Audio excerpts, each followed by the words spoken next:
ให้ส่งผมจมาตอนพี่น้องค่ะเดี๋ยวออนไลน์ดังมาดังเสียงที่เข้ามาปั่นเรียงตัววิดีโอข่าวที่ดังช่อง YouTube เกี่ยวใจในขนอกแล้วก็อีกปาดังที่ดังเพจเฟซบุ๊กข่าวดังหูอยู่ในมือเฮาเนี่ยค่ะเนาะโอกาสในวันมื้อในกอค่ะได้มาได้เพียนลอกลายหุงข้าวในขณะเนาะอันนี้ได้กอหุงข้าวได้กอกับมอก็ได้หมอ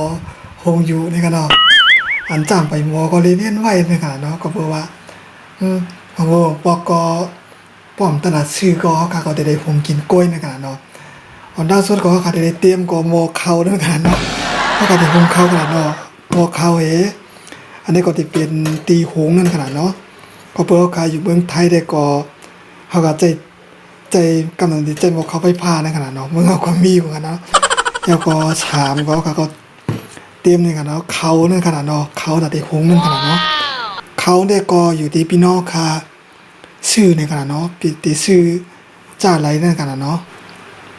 เขาได้ใจอันในขนาดเพราะว่าตีตรงเขากันเนาะ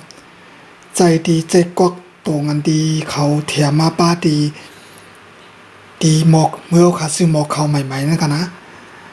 ยาวก็นั่นก็พี่น้องค่ะเขาล่ามตัวในขณะเนาะว่าที่หงหลายก๊อกในขณะเนาะเพราะว่าอยู่ก็เดียวก็ตีหงหลายก๊อกตีหงหลายตาในขณะเนาะเพราะว่าตีหงซองตาในก็เขาก็ล่ามตัวในขณะเนาะว่ามันก็เขาตีหงตาเดียวเนี่ยเขาก็ได้กินกลางวันก็เขาตีหงตาเดียวในก็เขาก็ล่ามมีใส่นั่นกันนะเนาะเพราะว่าก้นกินน้ำก้นก็เขาก็ได้หงเขาน้ำอินนั่นกันนะเนาะเพราะก้นกินน้ำเขาคำหงเขาที่มันไปเมียนกันนะเนาะเพราะเจ้านั้นแล้วก็ได้ตัวล่ามหงนั่นกันนะเนาะเพราะว่าก้นกินก็เดียวก็เขาก็ล่ามด้วยวันหนึ่งตาในเขาก็กินเชียงกาอยู่นั่นกันนะเนาะเขาตีหงในตาช่องตาในกันเนาะตาช่องตาก็สองก๊อกกันนี่กันนะสองก๊อกในเต็มๆกันนะเนาะสองก๊อกกันในเต็มๆเลยครับใส่เขาลงก่อนกันเนาะสองก๊อกกันในเต็มๆเลยกันนะย่อก็ปลายแทงครึ่งก๊อกกันได้กันนะ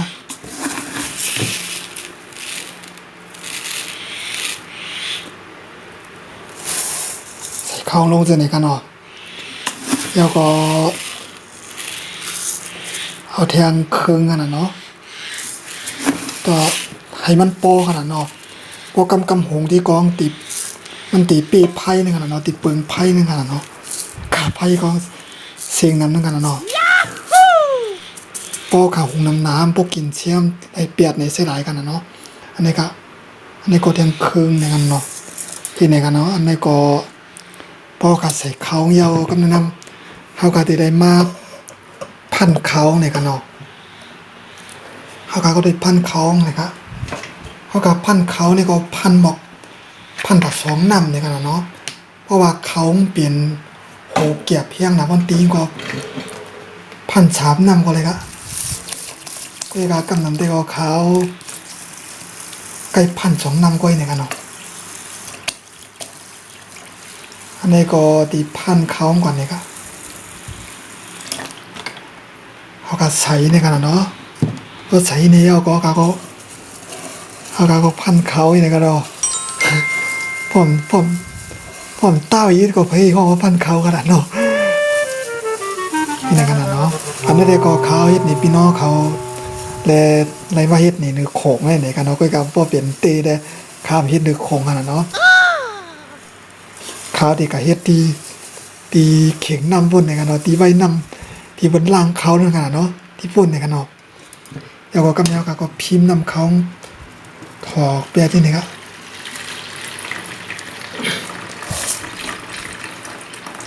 นำเขาในก็ใจไรในกันเนาะเพราะว่า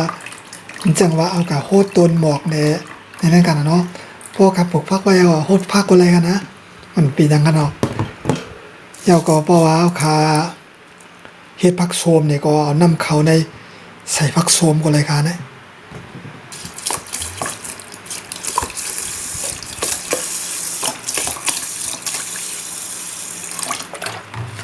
เขาก็ได้พันแทงกำนะครับ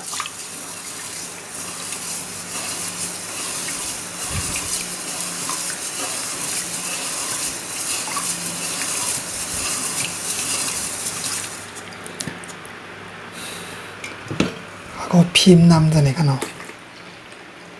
พิมพ์นำจะไหนครับ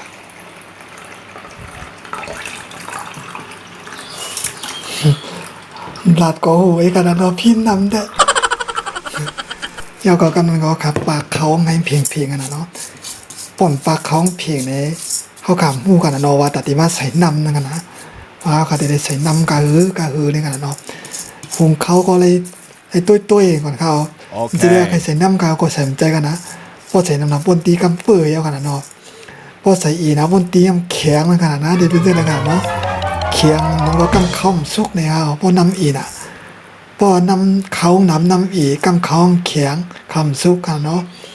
ก็นั้นพอเขาอีพอใส่น้ำมันเปื่อยในเขาก็เพราะฉะนั้นเลยจะได้พังอินกันเนาะมือใส่น้ำมันเนาะมือใส่น้ำมันในกันเนาะเราจะได้พังอีกนึงนะครับพอขาพิมพ์นำยาวก็กำแนวขาแต่ได้เจ็ดโกนเฮียงในกันเนาะก็เป็นหมกก็ว่าเป็นหมกเขาไปผ้ากันเนาะก็ได้จดเจ็ดโกนโมนะครับเจ็ดให้มันเฮียงนะครับพอขันเจ็ดเฮียงเนี่ยกำนันบอกขากะใส่ดีเตาไผ่ผ้ากันนะมันดีซอดเขาคำบอกซอดได้เขาไม่ดันสุกมันซอดได้สุกสักโมแล้วกันเนาะได้กินข้าวกับกำนันเนี่ยกำเต็มได้กินข้าวกันนะก็ในก็บอกขาเจ็ดอย่างโมนาเนี่ยก็ได้ก็ขากก็มาใส่กันเนาะแล้วก็ใส่ลงที่นายเนี่ยใส่ลงที่เตาที่จังในกันเนาะเพราะว่าพี่น้องกับไปคู่ว่าเขาในแต่ละใส่น้ำกันในก็ปนตีเตรียมไม่ตีในกันเนาะตีมีมันตีมีอันเป็นซึ่งในกันเนาะตีมีเขาเตรียมไว้มันเต็มป้อหันนี้กันเนาะพวกกับพี่น้องค่ะซึ่งบอกเขามาตีหันกันเนาะว่านำแต่ใส่กาเขาแต่ใส่กาในก่อนนะพวกกับว่าเขาแต่เอาตีนันในกันเนาะเอาตีในกะเขาตีล่ามใส่เอากันนะมันจึงว่าก็กว่าเมื่อขาหูกันตั้งสุดนั่นแต่ก่อนนำในมันเด็กเขากัดลามตัวอยู่ขนาดเนาะเพราะว่าเมื่อขาหูกันมันตั้งสุดในเพราะว่าขากัดซิกเขามาในเขาขาใส่ขี้ขาใส่น้ำกันเดียวเต็มไปไรกันเนาะเขาก็ลามใส่ตัวกันนะเป็นเสียงปุ่งเตี้ยงว่าเขาขาซิกเขามาเขาเป็นเสียงว่าเขาขาซิกเขาจารีสุดอันเป็นเกี่ยวกับอันที่มีหางเขาว่าหางหอนั่นกันนะหางประสาทนั่นกันนะมึงเตียงว่าเขาขาดใจกอกโตกันในกันเนาะหนึ่งกอกเนี่ยเขาขาก็ล่ามใส่กันนะอันนี้ปุ่งเตียงกันเนาะเอาหนึ่งกอกเขาได้ใส่มกหน้ากันเนี่ยนั้นก็ได้ใส่คืนมกหน้ากันเนี่ยในกันเนาะเขาก็ล่ามจามตัวกันก็นั้นเพราะว่าขามันจึงว่าขาหุงเขาแล้วใจกอกในกันเนาะเพราะว่าขาสองก็ได้เพิ่มน้ำขึ้นก็มีเรื่องกันเนาะคุยกับว่าป้อขายำหุงมีป้อเขาที่คู่กันนะว่าป้อปาดน้ำมานำได้ใส่กาป้อมันเจอหมูเตี้ยมาเขาหุงแทงหลักป้อเพราะว่านำใส่น้ำมันเพราะว่ามันแข็งก็เอาเขาได้เพิ่มน้ำแทงในเขาที่ป่องใจมากกว่าขนาดเนาะเพราะว่าเขาใส่น้ำผงเตี้ยเขาใส่มอกนายมันปื้อเนี่ยก็มันจึงว่าเขาใส่น้ำนั่นขนาดเนาะเขาก็ลดน้ำลงในขนาดเนาะมันก็ตีป่องใจมากกว่าขนาดกำในข้าวที่มาใส่น้ำดีกันนะมือไก่ในข้าวใส่สองก๊อกไปครึ่งขนาดเนาะก๊อกกันได้กันนะก๊อกตองกันได้กันนะสองก๊อกไปครึ่งกำในข้าวที่มาใส่น้ำกันเนาะเขาก็มาใส่น้ำจะไหนครับหยาบก็ลักไล่หุงข้าวหุงง่ายๆกล้วยนี่กันนะเนาะ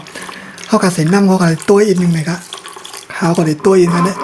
คำพูดใส่น้ำปื้อขนาดเนาะ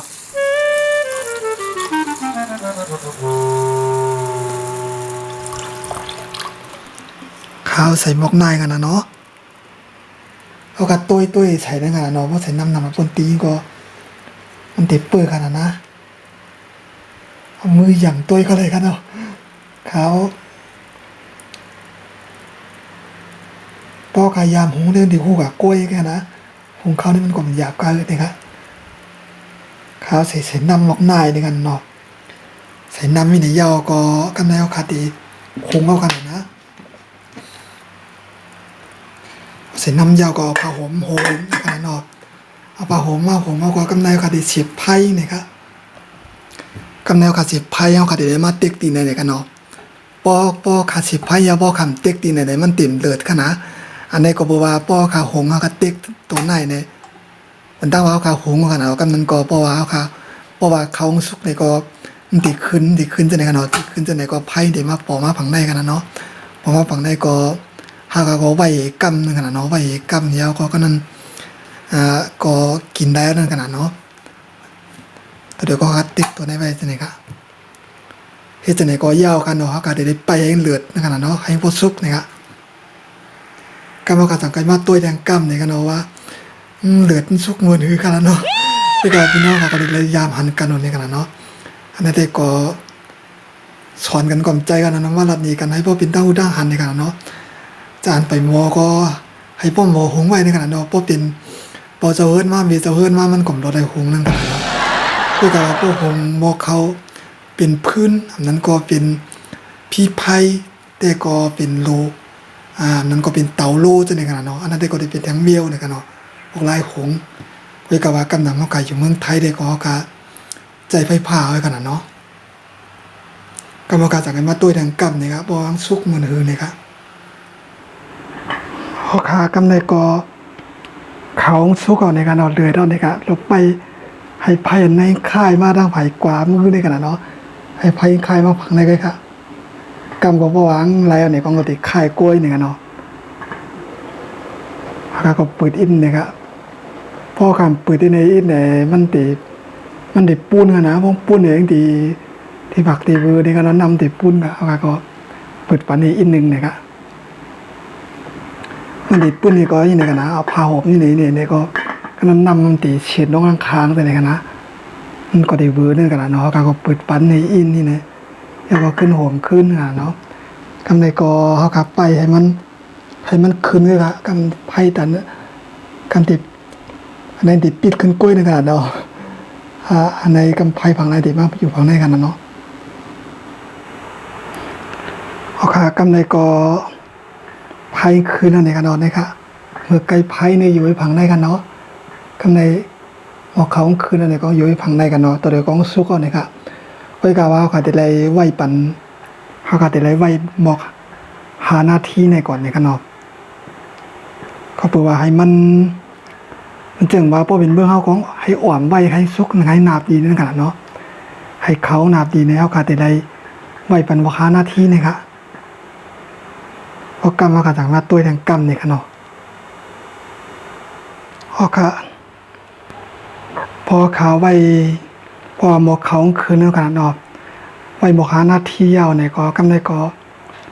ถอดปลักไพ่ออกกันเนาะแล้วก็กินได้ยาวเนี่ยครับเขาขาดมาตัวกำได้ขาดมาตัวหน้าตาอินเนี่ยครับวนในขนาดเนาะตีบนเจ้าในขนาดเนาะครับพอปืนการในขนาดเมียเราในการได้เนาะอันในก่อหงชกยาวในการได้เนาะเขาขาก็ตัวเดียวก็กินได้ยาวในครับในก่อเขาขาในก่อติดเป็นล็อกลายหงเขาในขนาดเนาะก็มาสอนกันได้กลมใจกันเนาะมาบอกลาในขนาดพอเป็นตั้งอุดังหันในขนาดเนาะเอาการยินโจมพี่น้องกับผู้ก่อในการที่เข้ามาปั่นแห้งโดยวิดีโอข่าวที่ตั้งส่อง YouTube เจ้าใจและอีกประเด็นที่ตั้งเพจพวกข่าวตั้งอยู่ในเมืองในขนาดยินโจมพี่น้องกับผู้ก่อที่เข้ามาติดตามกดไลค์กดแชร์กดติดตามไว้ส่อง YouTube ข่าวเสียมว่าในขนาดเนาะแล้วก็อีกประเด็นตั้งเพจพวกข่าวเสียมว่าในขนาดเนาะถ้าซื้อว่าอะไรกดติดตามตีส่อง YouTube ก็อย่าไปลืมเด็กป้ายหิงในขนาดเพราะว่าข่าวเอาวิดีโอลงเนี่ยก็พี่น้องค่ะก็ตีหันนั่นกันเนาะว่าเมื่อไหร่เป็นวิดีโออย่างมาในขนาดเนาะเป็นวิดีโออีสังในขนาดเนาะเอาค่ะตอนถามว่าเมื่อไหร่ก็มาถ่ายในวิดีโอล็อกไลน์หงเข้าในขนาดเอาค่ะยินโจมพี่น้องค่ะกูก่อนเลยค่ะเอาค่ะจังไกมาหบทบจอมกันแทงในขนาดไม่ทรงค่ะ